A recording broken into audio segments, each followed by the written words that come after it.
Okay, student.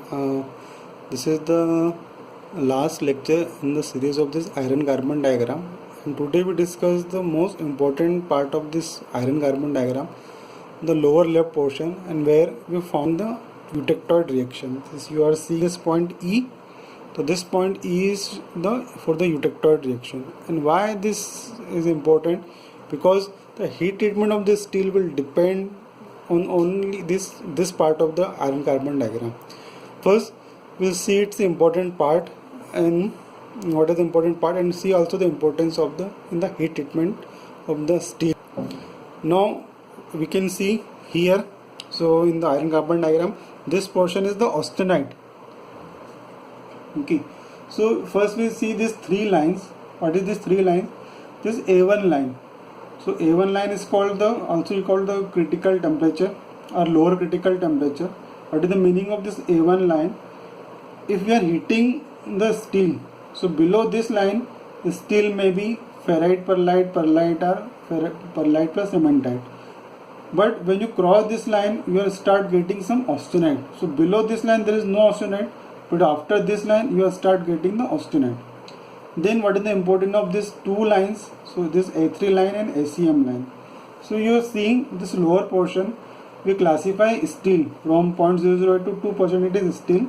So this portion we call the hypo-eutectoid steel, and after this we call the hyper-eutectoid steel. So now this A3 line is for the hypo-eutectoid steel. If you cross the A3 line, so you will transform completely hypo-eutectoid steel into the austenite. Same way, when you cross ACM line, when you are heating some from here and you cross the ACM line, your hyper-eutectoid steel is completely transformed into the austenite. So this A3 line is for the hypo-eutectoid steel less than 0.83% carbon, ACM for hyper-eutectoid steel carbon more than 0.83%. Obviously this is the eutectoid point, so that is the point, means at this point what will happen? You will not get the intermediate austenite. You will directly get perlite to the austenite at this point. So, and suppose you just assume some point here, let's any percentage of carbon less than 0.83%. Let's say it is 0.2% or 0.3%. So what will happen for 0.3% carbon? So when you start heating at the room temperature, you start heating 0.3% carbon.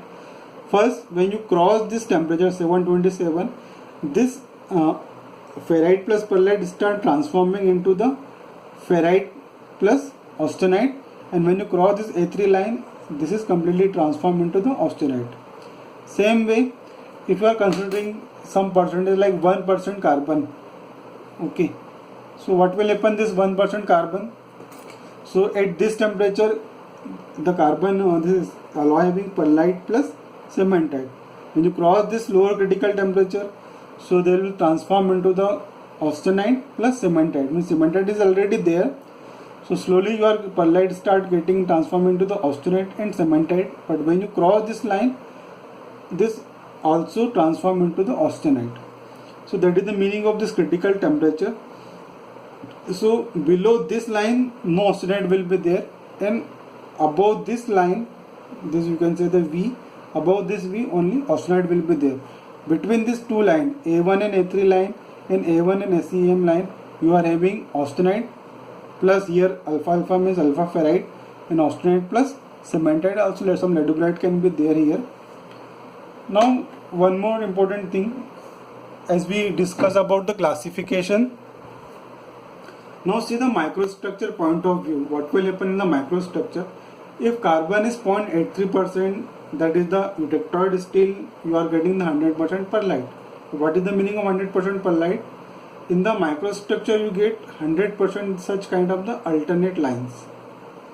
So this is the microstructure of the perlite, in which this dark line showing the cementite and the white portion showing the alpha ferrite. Now when we are moving from left hand side, from this line to the left hand side, perlite percentage will decrease and ferrite percentage will increase. So let's somewhere 0.2 or 0.3%. So some percent is the perlite and remaining is the, this is ferrite, and this is the perlite. Same way, if you are moving from this line to away from this line toward the right hand side, so what will happen? You are getting perlite plus cemented, but when you are moving away from the line, cemented percentage will increase. So what you get here, you are having the perlite but also having some percentage of the cementite. So more carbon will be there, more cementite will be there. So this will happen in the microstructure of this thing. So this is 100% perlite, here ferrite plus perlite, and here perlite plus cementite. Okay, one more thing, why this diagram is important from a heat treatment point of view, because this diagram will guide us how much up to which temperature we have to heat. Means in some operation we will heat the metal in this region, so we will transform completely to austenite. In some operation we heat between these two lines. In some operation we only heat below the A1 line. Suppose in the heat treatment operation you are heating below the A1 line, that operation is called the subcritical heating. Again I repeat, subcritical heating means you are not crossing the even A1 line. Okay,